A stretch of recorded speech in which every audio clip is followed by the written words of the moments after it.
Yes, okay. Yeah. So now, a warm namaste to our readers from India.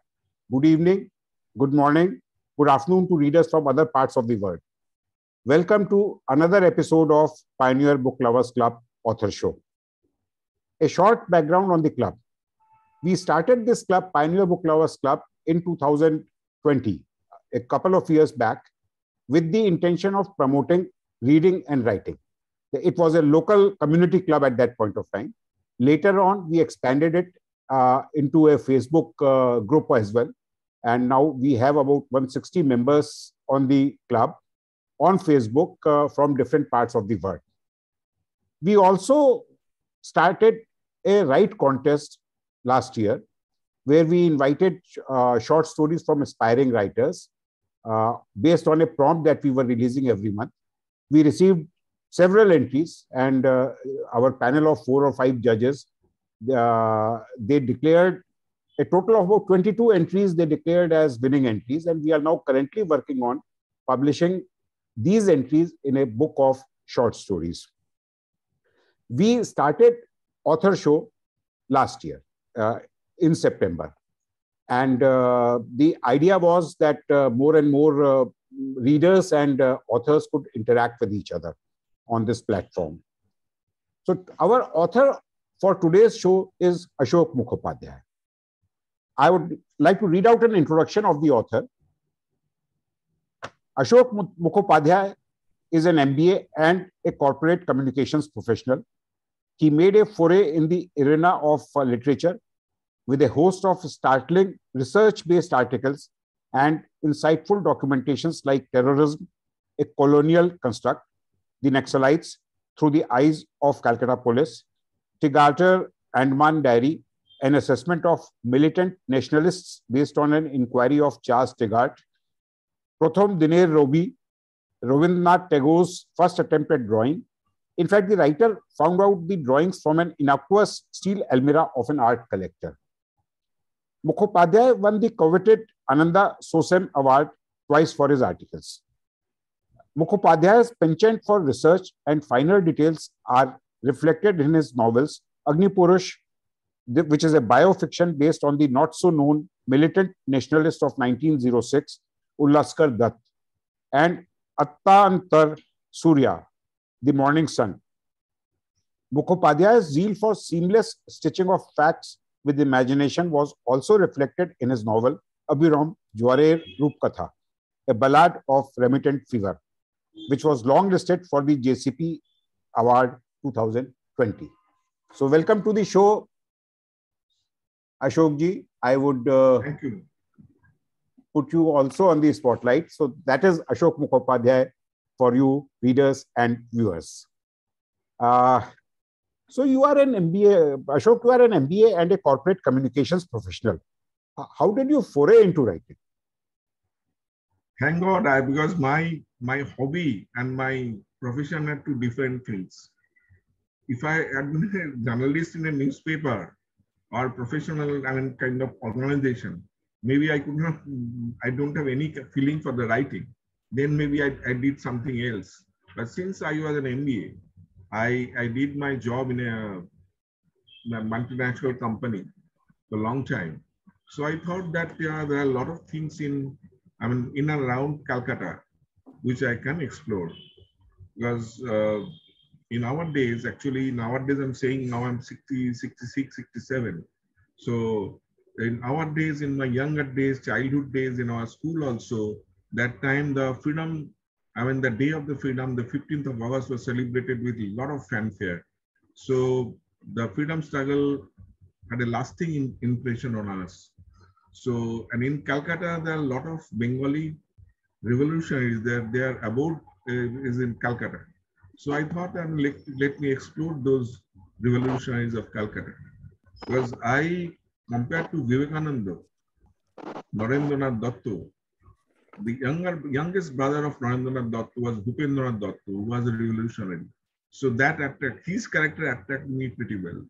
So I explored on 1905 revolutionaries. So that's how I chanced upon Ullaskar Dutt. was basically in the Alipur bomb trial. He was the associate of Aurobindo Ghosh. Okay. And though Aurobindo Ghosh was, acquitted, two revolutionaries, one Barin Ghosh and another is Ullashwar Datta, they were sentenced to death. Okay. But thereafter, on appeal, that was changed to lifetime at Andamans. So I thought that this is the kind of revolutionary definitely I should explore, because he doesn't have any halo behind it. He is not the brother of Aurobindo, neither he was the brother of Narendra Datta, so to say, Swamiji. So he was just a man like you and me, you and I. So we should explore this kind of person. So I have got a lot of penchant for this kind of persons who doesn't have any halo behind it, Okay. doesn't have any kind of person to back their status, etc. So I've got a flair for writing for those kind of persons. That's how I chanced upon the drawings of Rabindranath Tagore. Rabindranath Tagore is known by his poetry. Yes. Rabindranath Tagore is known by his songs. Yes. That at the age of 60, 61, suddenly Rabindranath started drawing, started painting. And he admitted the first painting show was organized in Pigalle Gallery of Paris. That was in 1931, right? So Rabindranath was born in 1841. So if you add up 60 years, then you are getting, not 60 years, that can 1931 his first drawing was, showed to the public. So he said that I never had any attempt of drawing any time. I didn't have any formal training, so to say. So suddenly I started drawing and painting. Okay. But fact remains that in the house of Tagore's at Jorashahu, a drawing teacher used to come at a salary of 5 rupees per month. Okay. For whom? For Rabindranath Tagore only. Okay. Okay. So if you have gone to the cash book of Tagore's, yeah, they maintain the cash books, right? Okay. So in the cash book, I found that a drawing teacher was appointed for whom? For Rabindranath Tagore only. Okay. To give a training for drawing, and that was at the salary of rupees 5. Which year? There were 16 years. 1841 plus 16. So much. Oh. So those days, and 5 rupees was quite a sum. Yes. Okay. Yeah. So then I thought that he drew so much. His drawing was exhibited in Hindu Mela. So how can I get those drawings? Okay. Then I am doing a lot of research. I found out that this person, this is the drawings, this is the copybook of drawing, and that was there with one person.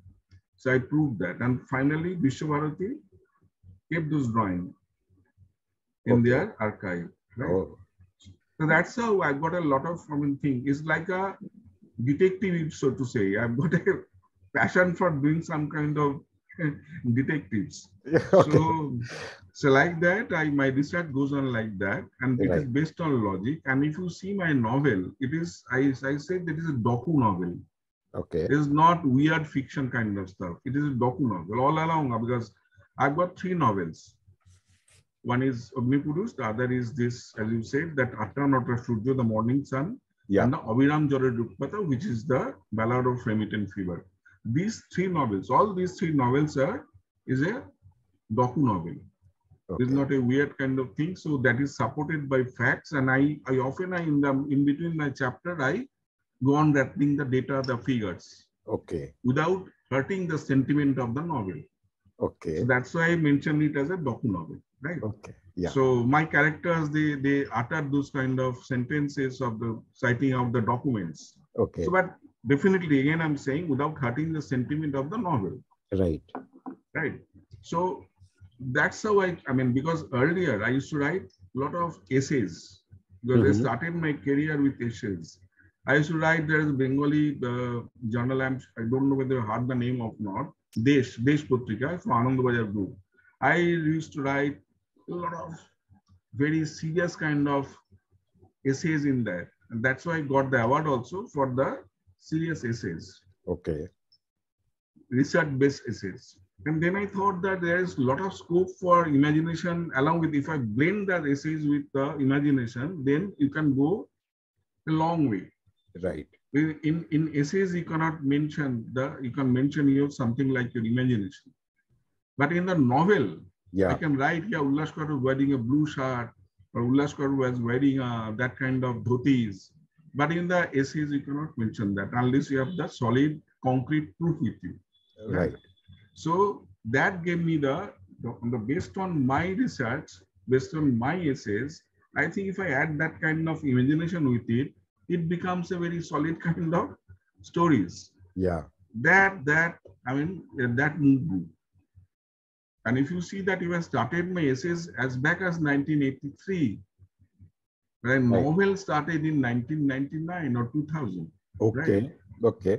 So Okay. basically, it dawned up one fine morning, it dawned on me that if I can add up that kind of flesh and blood into it, life Yeah. into it, then it becomes a novel. So that's Okay. how I started with that. Again, I'm saying all my novels are docu novel. And I Right. was pleasantly surprised that when JCB longlisted my novel, A Ballad of Remittent Fever, which is nothing but a history of the public health from Okay. 1865 to 1965. Okay. And I mind you, I request all of you to say that basically I mentioned the Spanish flu there, and much before COVID.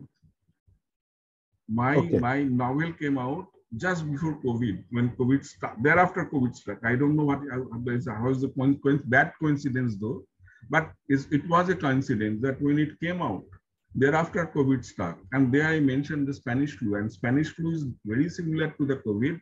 Right. In fact, COVID is a variant of the Spanish flu, Right. where population of the world was dwindled by 5%. That means the population of the world was shortened by 5%, Right. reduced by 5%. Right. And like COVID,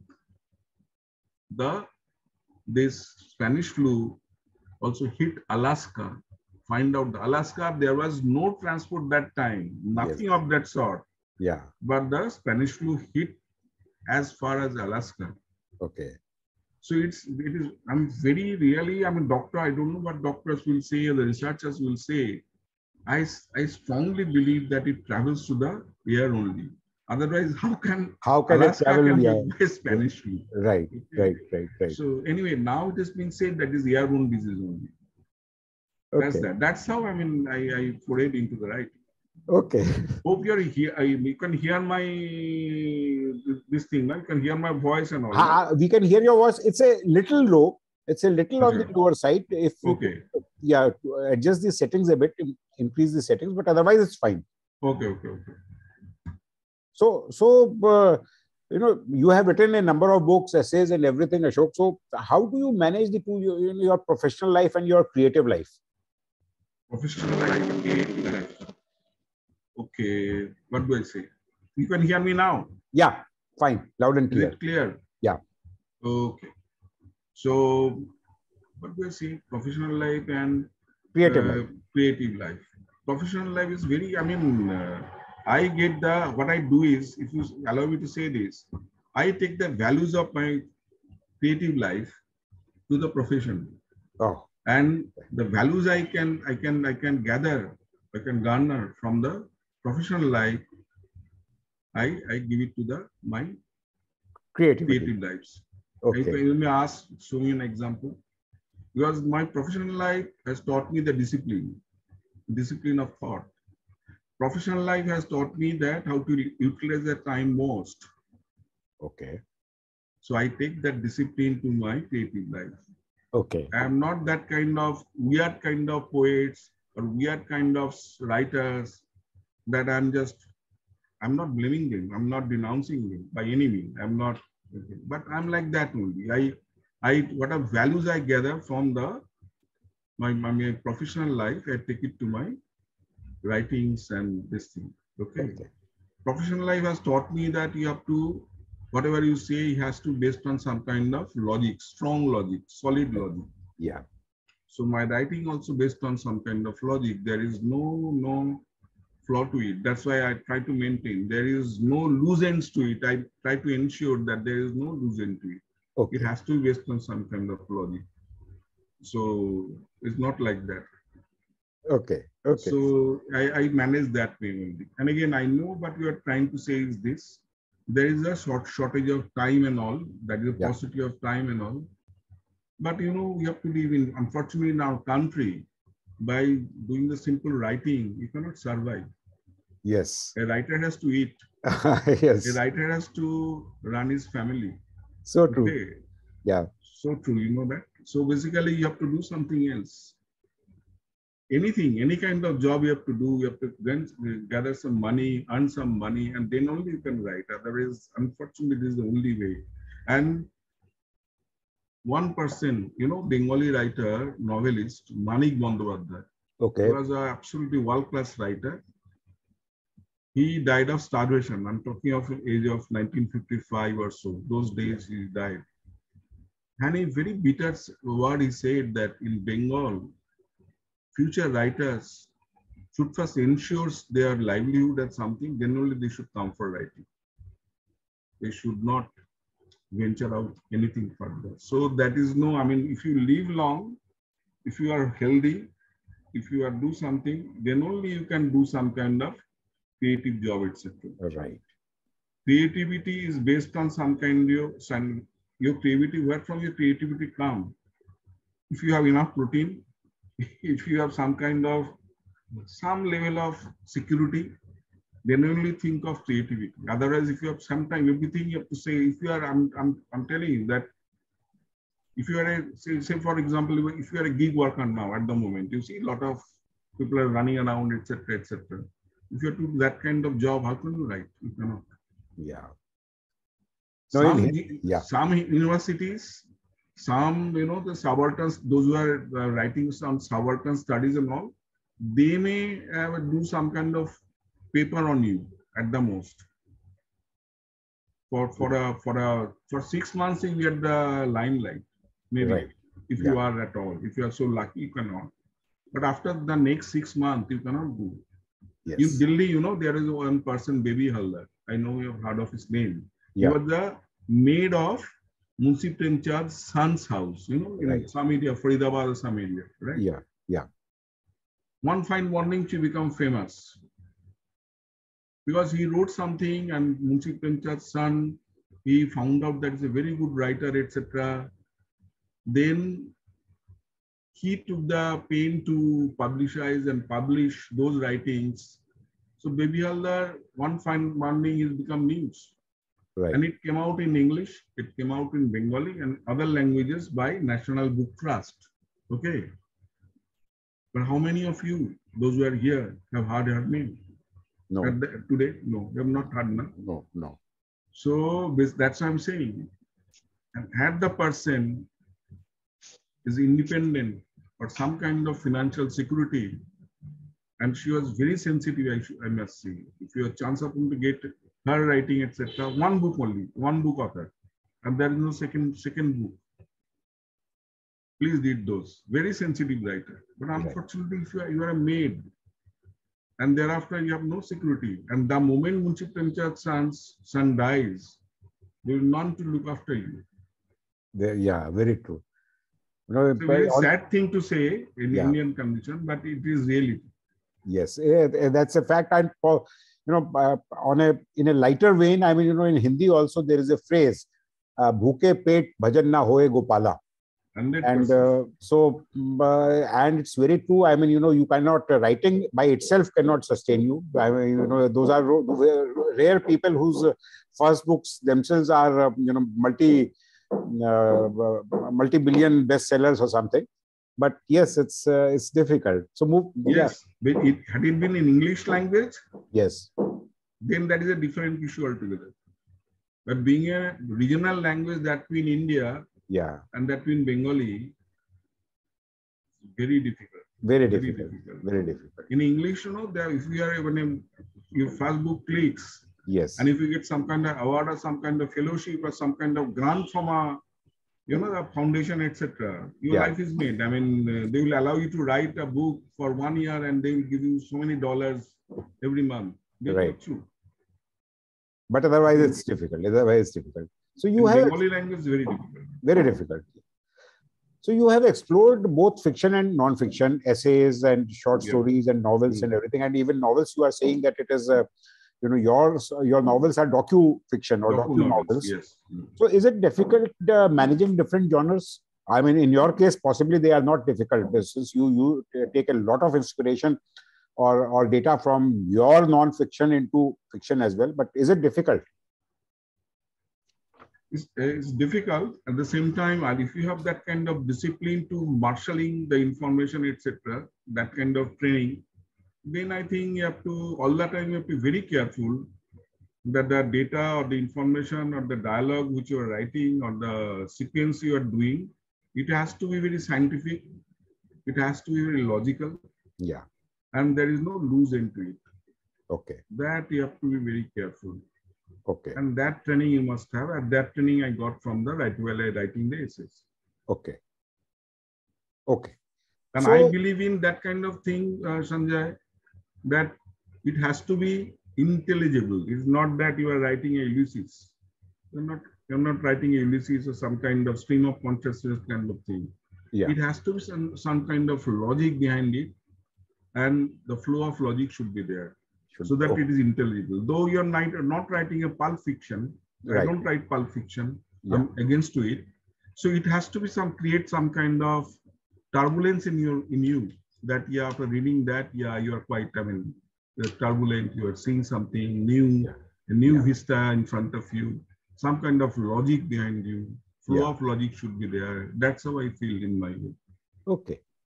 So I read your this book Charu Majumdar, The Dreamer Rebel, and you know, right from the first chapter, you know, to be very frank, when I read the first chapter, it got me hooked about that jailbreak and you know, that incident, and it got me hooked. And in fact, I spent my first almost about 10 years of my professional life in the eastern part of the country, Bengal and Bihar.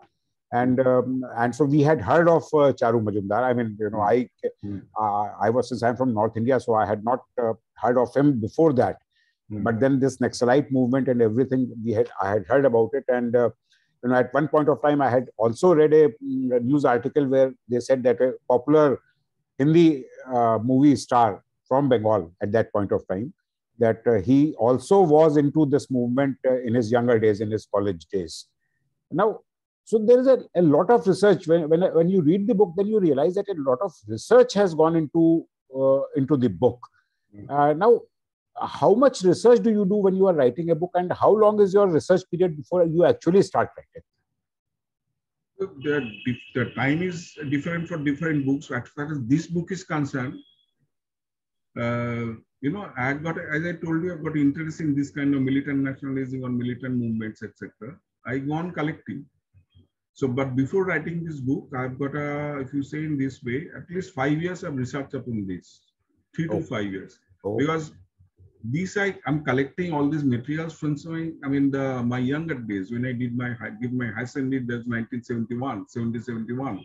When Calcutta was full of Naxalites. Yes. So something was done with me. I'm also a collector. I've collected books and all. I have something, and I've seen this in my own eyes. But if you go through the book, I'm sure you have gone through the book. Yes. There is no bias to it. It is I wrote it with a neutral point of view. I mean, there is a lot of constructive criticism also about Charu Majumdar.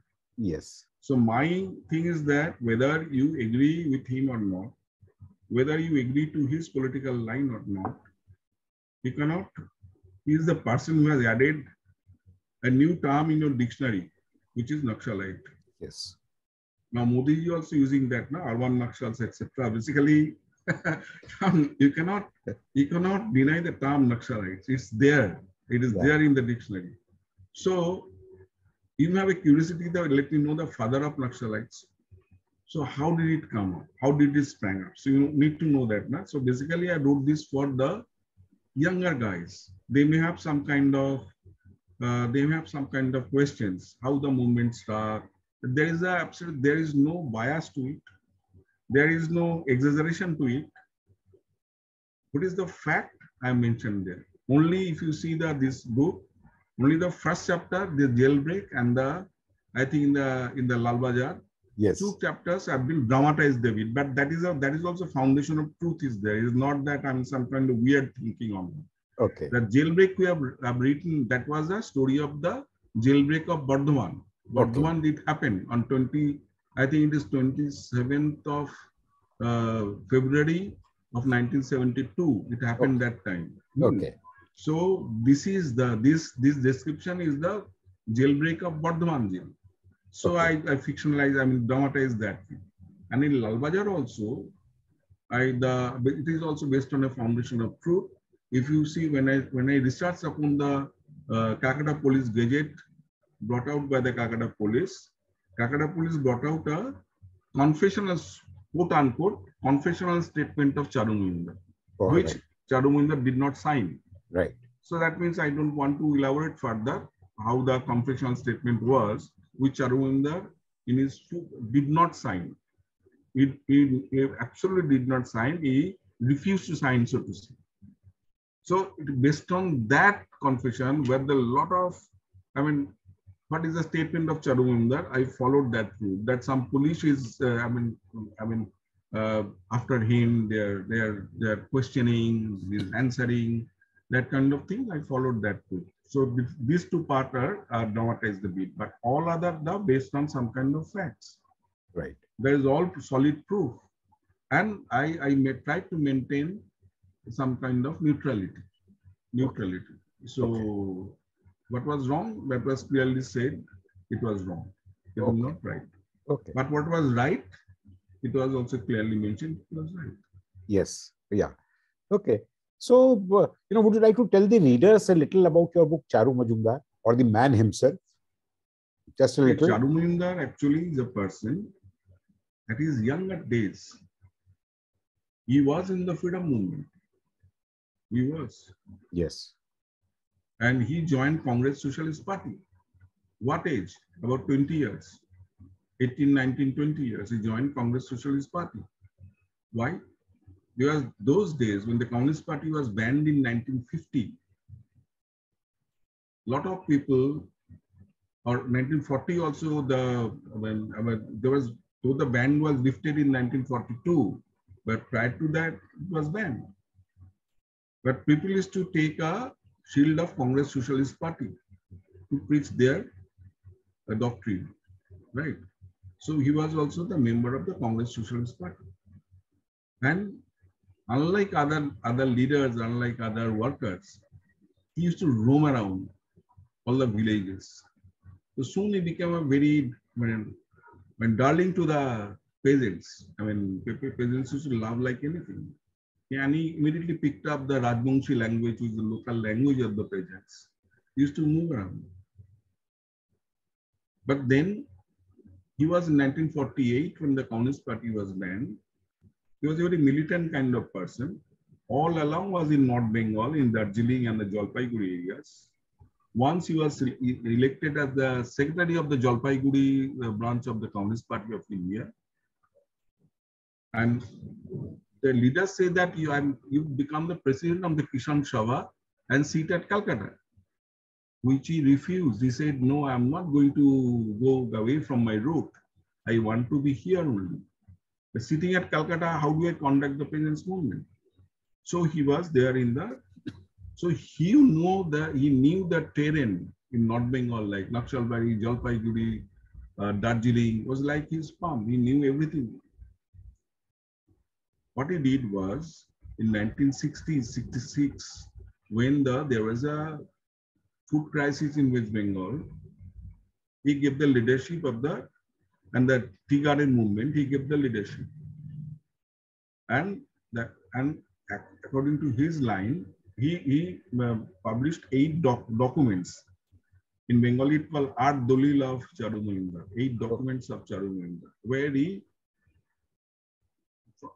actually is different from the line of CPI and CPM. He placed a new line, which is the line of armed revolution.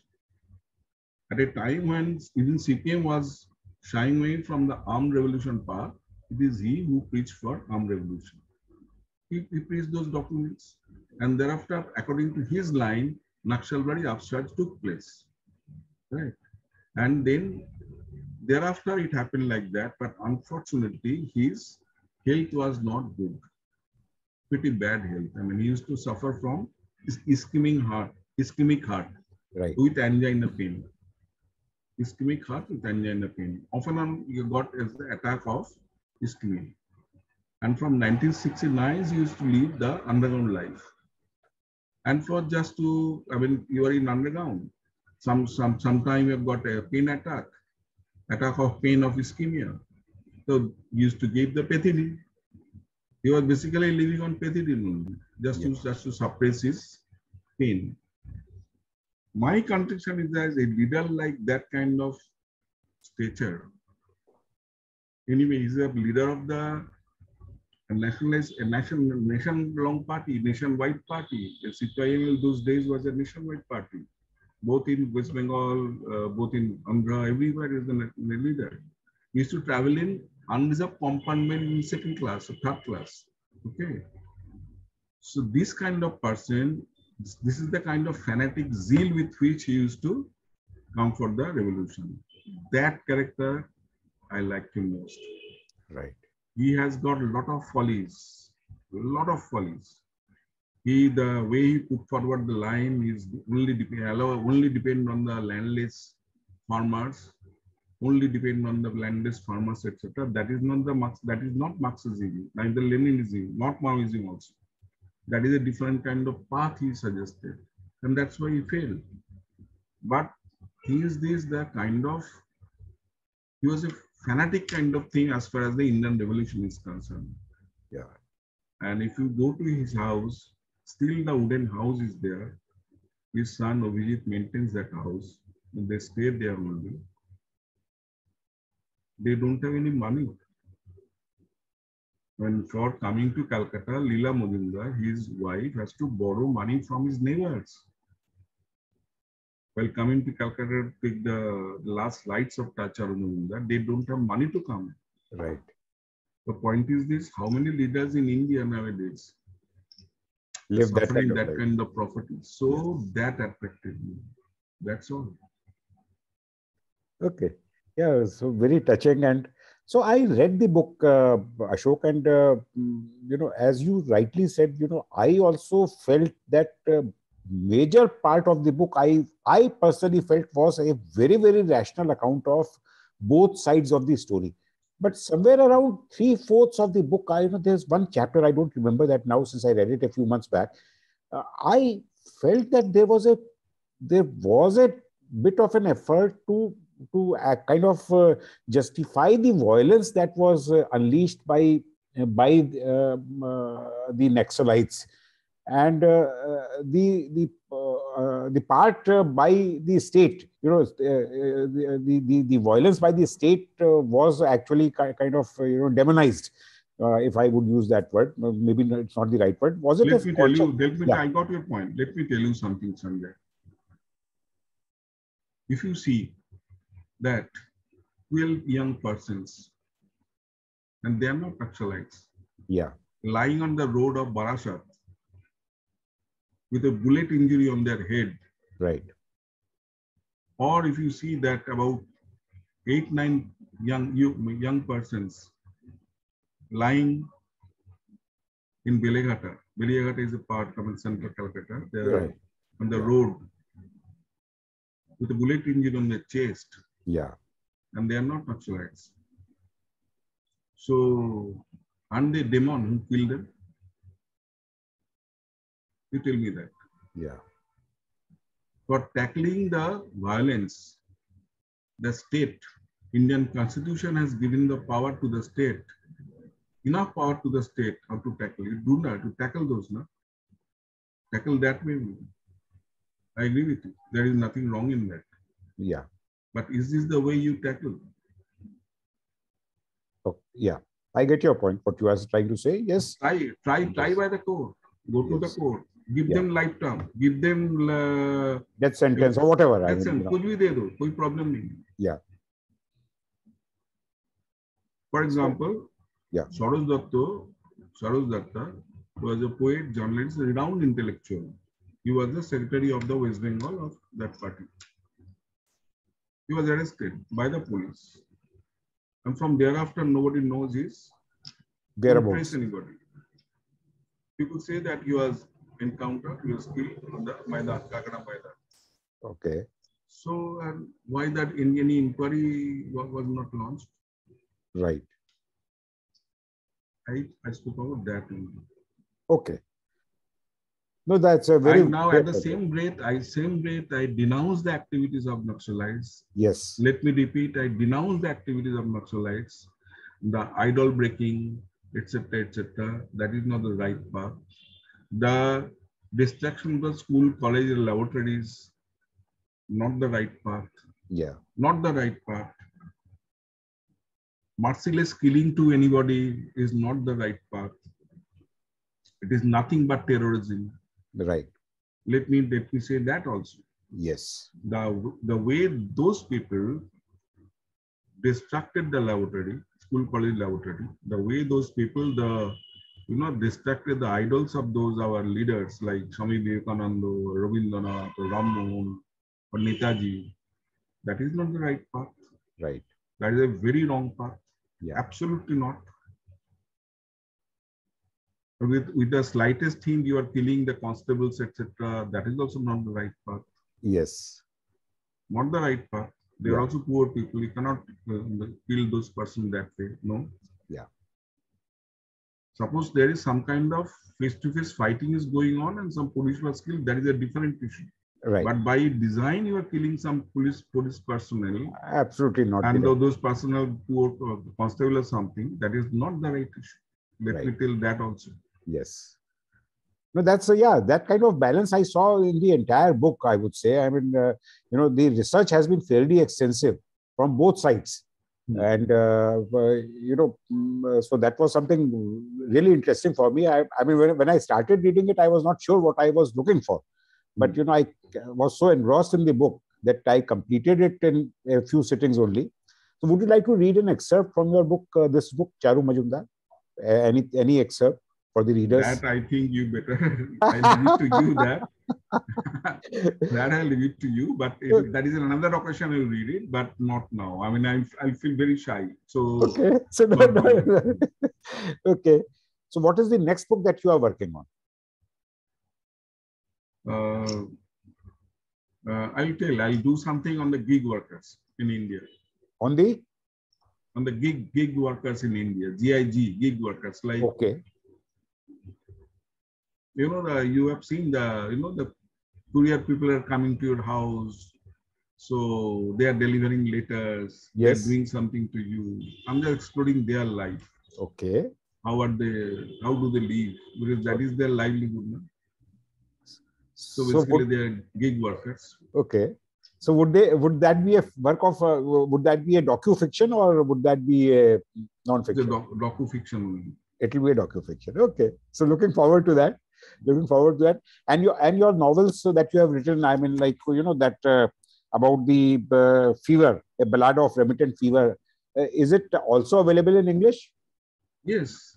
Okay. A ballad of remittent fever was published in the net Urnav Sinha, translated from Bengali, and it is available published by Aleph Book Company. Aleph Book Company. Yeah. Okay. I think David is the person who published it. Okay. And it is available in Delhi, a ballad of remittent fever. Okay. And it's also available on Amazon. Would be available on Amazon also. Yes. Okay. So would love to read that. With a good rating. You must be. Yeah. I'm sure about it. So any messages for the readers before we throw the floor open for our viewers today? I think the readers, I mean, what message? I'm not that kind of, that kind of person I'll give messages to the readers. Only I can say that you have to be very sincere what you're doing. That's all. I mean, while reading also you have to be very sincere. For writing, you have to read a lot. No? So yes. Then only you can write. Otherwise, yes. What I find that young guys, they are not reading anything and started writing that way. Basically, it's a computer generation. And after reading a book, you can easily decipher what is a Google book, or it is a Google created book, or you are absolutely have got some kind of material in you. Nowadays, writing has become as if anyone can write. Copy paste, copy paste, copy paste, and you create a book. It's like that only. I mean, go to the Wikipedia, go to the Google, come some cut paste job, do some cut paste job, and you are ready with a book. And then I don't like that kind of thing. Unless you have got some kind of your own experience to your life, unless it is, what should I say, it should oxidize by some kind of thoughts or something. Yeah. You cannot create a book. You should not rather. So, are you a pen and paper writer, or you write on your punch on your laptop only? Till the other day, I was a pen and paper writer. Till the other day, we got so many copy books here. I used to write. I feel like I don't write. I read any book with Kindle. I always read with the solid book. Yeah, I mean, so is with me also. Yeah. So I cannot go to the Kindle. B is that I was a pen and paper writer, but now I've started writing, I mean, typing through computer. So I've acquired that. Okay. So that giving me some kind of, that I can play with the writing, etc., changing. Rabindranath Tagore wrote Rakto Korobi, which is a famous play of his. I think I'm told that he had got 13 or 14 manuscripts. Okay. that drama, that play, he used to write 13 copies, 14 copies. So, but I cannot write so many times, etc. So that's why I've started acquiring the computer knowledge a bit. So I'm writing in computer now. That's it. So I am sure, your different manuscripts would be on computer now. You also would be writing. Because so many changes, because I'm a very bad writer. Even if I write, what I first write, suppose I'm writing one page. Yeah. After some time, throw it out. Then I start writing again, like that. So how many, it is a distraction of the nature also, no? So yes. I thought, let us not disturb the nature. So I started writing in computer. Okay. Okay. So now I throw. But definitely while doing it, I take the notes in my pen and paper only. So I cannot do that. I'm taking a note here, but all my copy books, I take the field work, I do the note, etc. When I go to the field work, etc., I write in everything in my copy book. Then from there I can start writing. Okay. Okay.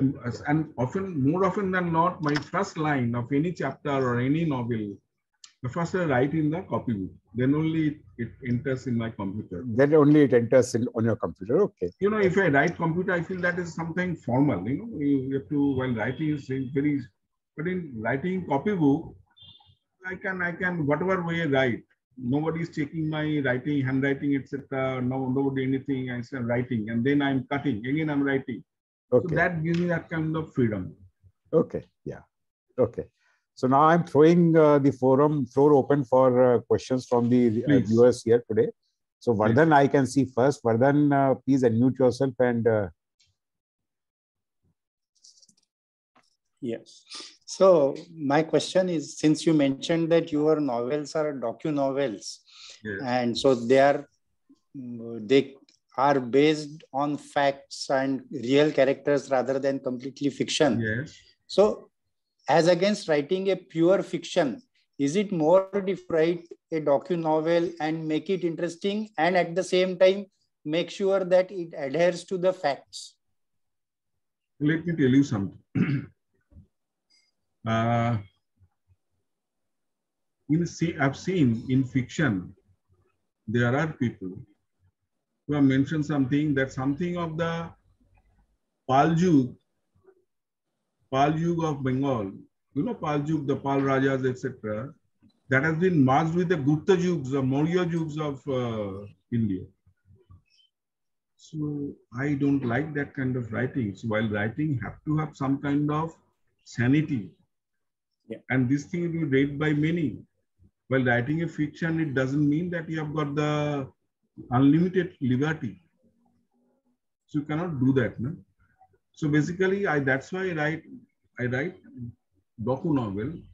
Whether I call it docu-novel or novel, Basically, even if I say it's a pure novel or pure fiction, that has to be based on some kind of facts. I cannot write that way that which gives unlimited weird kind of thinking. You cannot. So that discipline is there. It is my limitation, you may say. But that limitation is, I'm there, I'm that only. That kind of person. Okay. So yeah, thank you. Thank you, Vardhan. Madhuri has raised her hand. So Madhuri, if you please switch on your video and then... So, I'm sorry, I'm absolutely in a very bad state. Okay, But fine. Please, yeah. I thank you so much. But I absolutely love this interview. And I really learned a lot of insights from the author's perspective. And sir, your laugh is contagious. Really, I love the way you ask questions and you make people comfortable around you. And to the author, sir, you told about Rabindranath Sir Tagore's paintings. I have been to the National Museum in Delhi, and I have seen Rabindranath Tagore sir's painting. And I think he confessed very openly that painting is one of the hardest thing I have ever done in my life. But when I saw the painting, which he did it on hunger as well as drought, there were themes on such work. So, I didn't understand whether you had done any book on this subject about Rabindranath sir's paintings, because that was the first thing. Yeah. I got your point. Madhuri, thanks for the question. Because I am the person who found out the first attempt of drawing by Rabindranath Tagore, right? Wow, that's and amazing, it became a strong news in a magazine called Desh, and that attempt of drawing was published also in that magazine. Thereafter, the principal of Vishwabharati University, Vishwabharati, came to me and he collected all those paintings and drawings, and it was taken to Vishwabharati for their archive that was there. So I established that when you are 15 or 16, you are drawing something, you never sign on it. But it was proved beyond doubt that these drawings, attempt of drawings, was by Rabindranath Tagore only. Okay. So those drawings were kept in the Vishwabharati also. Thank you so much, sir. And I have one more question, if it's fine. Yeah. Sir, you told that fiction, when an author is writing fiction, they have to maintain certain decorum. Does the same thing apply to even non-fiction writers? Because you have explored both non-fiction as well as fiction. So I said, Madhuri, I said not decorum, I said discipline. Discipline. Okay, I use the word discipline. Like, so I always believe that unless there is discipline in your writing, whether you're writing essays or novel, and I'm sure Sanjay also will agree with me because he is also a creative writer. So unless you have some kind of discipline, you cannot write well. You may write, but unless you have some kind of discipline of thought, unless you don't know that in which way your logic will flow, in which sequence your logic will flow, you cannot write. And one added advantage to me was I used to write a lot of post editorials in newspapers, a lot of post editorials in those days. In Bengali newspapers like Anandabajar Patrika and all, I used to write a lot of post editorials. So in post editorials, within a span of 800 to 1,000 words, you have to give your viewpoint of maybe a political scenario or the environmental kind of issues. You have to narrate all those within with a word limit of 800 to 1,000. So unless you don't know how to flow your sequence, your logic, you cannot. You're writing only that kind of focus. Unless it is focused, you cannot create any impact. So that training you have to have. Okay, sir. Understood, sir. Understood. Thank you so much, sir. And I'm looking forward to read your books. Thank you so much. Thank you, Madhuri. Yeah. So Thank next, you, just a minute, Ashok. I think if you have a little time, we have two more readers here. So Lalita, would you like to ask something? Lalita is a literary agent, and she runs her own First Forays literary agency. And in fact, my book, The Gymnast, she is the literary agent for that. So Lalita, are you there? Yes, that's why it's very well publicized and all. Unfortunately, I don't have any Lalita. That is my I don't have any Lalita. That is the sad part of it. Okay, so Lalita is here. So Lalita, would you like to switch on your video? No. Okay. I'm here with oil in my hair, reading something and all that. So, So please, yeah, anything that you would like to ask?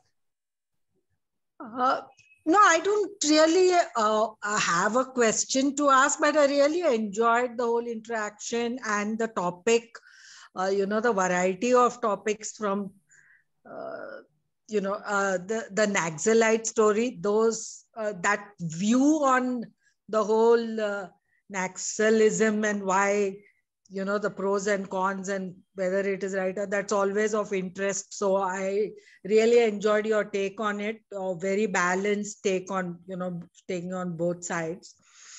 What can I say? Keep writing. I mean, because even if there are 10 people reading the book, it is a document of history forever. The topics that you are taking, it's a document, I mean, at some point or the other.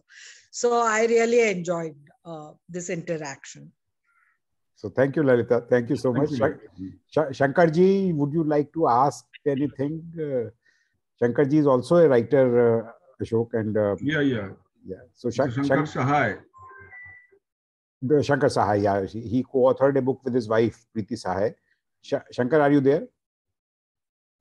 Okay, so I think possibly, yeah. So that's it, I think, Ashok. So thank you very much for a wonderful episode. I'll share the recording with you. And he has just entered. I think he had there was a problem. So I don't know. So we will. I think that's it from us. And Shankar, would you? He's connecting to the audio. So let me quickly, just ask. Shankarji, would you like to ask anything? Certainly. Thank you, Sanjay ji, and full credit to you. Every week, every fortnight, we come to meet an author and know about his or her works. That's really a wonderful initiative taken up by you. Can you hear me? Yeah, we can hear you. Yeah. Yeah. First of all, heartiest congratulations, Ashok ji, for your latest book. And I would like to ask one thing, because like me and my wife, as Sanjay ji was saying, me and my wife, we have also written a book, Chandosi Junction. It's a collection of short stories. Yes. And the major thing was that, first of all, struggling with the ideas, thinking, and then putting it on paper and pen was one thing. The next 50% was looking for a publisher. So as we were discussing just now, so how, what is your experience with that part? Look, in Bengal, I mean, that is the same thing prevails in Bengal also. But I was fortunate in that way because I used to write a lot of articles in newspapers and Bengali magazines also. So I don't know, I'm lucky that way that the editor of the Bengali magazine, his name is Charu Majumdar, he died now. He recommended my book when I spoke about the book, etc. He recommended the book, and that was sent to Anand Publishers, very renowned publishers of Anandabaya Group. And by reading the manuscript itself, Agnipurush was published. Agnipurush happens to be the biofiction of Ullaskar Datta, the revolutionary, the 1905 revolutionary, an associate of Aurobindo Ghosh. That's how it published. When it was published, it got rave reviews in newspapers and the magazines, etc. So I wrote the second novel, and that was serialized in a newspaper called Pratidin, which is another Bengal leading newspapers in Calcutta. And that was also, that ran for 1.5 years. And thereafter it became a book by another leading publishers called Desh Publishing. So most of my books, most of my 12 books are there, are from either Anandabajar, Ananda Publishers, or Desh Publishing. So I didn't have any hassle. If I'm honest, I should say I didn't face any that kind of roadblock.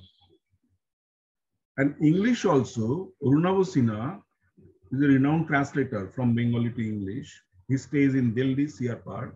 Arunav Sinha has translated my last novel, Abhiram Jore Rupkatha, to A Ballad of Remittent Fever.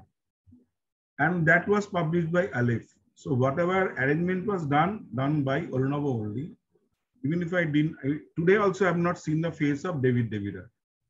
So that way I must say that I'm lucky. But now I don't know what will happen after this. When I'm writing the fourth novel, I don't know what will happen after that. So every time you have to, I didn't have to go anywhere. So that is a sheer luck of mine. But all the time your luck may not favor. So I don't know what will happen in future. So getting a publisher is really difficult. True. Thank you. Thank you very much. So thank you, Shankar. And so thank you, Ashok. Thank you so much for being with us this evening. It was really wonderful. It was a good adda. Thank you so much. Yes, I would really say, good adda. Good, great fun. It was great fun for us also. And so looking forward to your next book as well. And next Sunday, readers, next Sunday, we don't have an episode because of Diwali Sunday. We will have our next episode on Sunday, 30th of October. And that's it from us here, Pioneer Book Lovers Club. Stay safe, have a wonderful weekend ahead, and a happy Diwali to all our viewers. Thank you so much. Happy Diwali to all of you. Thank you. Bye-bye. Bye-bye. Thank you very much. Happy Diwali to all. Thank you so much. Thank you. Bye.